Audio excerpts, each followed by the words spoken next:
One purpose of legal moralism is to protect other people from being corrupted by bad examples.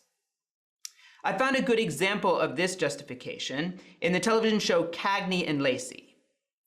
This is a 1980s TV drama about two women who are police detectives in New York.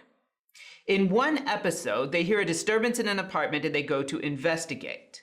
What they discover is that there's a pornographic film being filmed in that apartment. We're not told any more details except that there is some violence involved in the pornographic film. Cagney, who's the senior of the two detectives, makes the decision not to arrest the people involved. She argues that it's not a good use of the police or court's time to be arresting people and convicting them of these crimes when there might be murderers, thieves, etc. out there on the street. Lacey disagrees. In particular, Lacey disagrees with the claim that this is a victimless crime. Here is Lacey's explanation, keeping in mind that Lacey has two sons she's trying to raise. Let me ask you something. Are you going to file charges against the guy who beat you up? We can get the director, too. That'd be the last time I ever worked in this business. You mean you're just going to let yourself get beat up and pretend like business as usual? You want to pay my rent?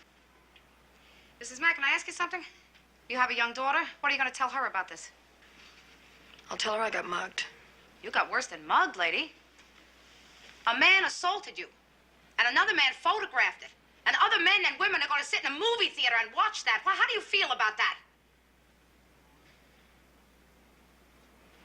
Okay? How do you feel about this? Someday, some guy sees your film, and he thinks, that's what women really want. And he walks out of that theater, and he rapes your daughter. You leave my daughter out of this. She's in it, Mrs. Mack, whether you like it or not. We all are. The collar. We made the damn collar, Mary Beth. We served the papers. We can't be responsible for the morality of everybody in this city. I'm not a prude, Christine. You know that? I think sex is beautiful and important, and I want it to be beautiful, and I package it sold like some sack of potatoes. And I'm sick of this victimless crime thing. We got a lot of victims here, Christine.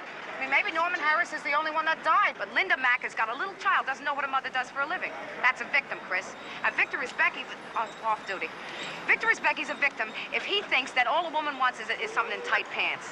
Every poor slob that plunks down his $5 and thinks what he sees on a porno screen is what a woman wants in bed that's a victim. You're a victim. We got a lot of victims, okay? I got a crazy idea. I want to keep going on the thing until somebody can look me in the face and tell me how come nobody called the paramedics when the kid is lying on the floor dying of a heart attack.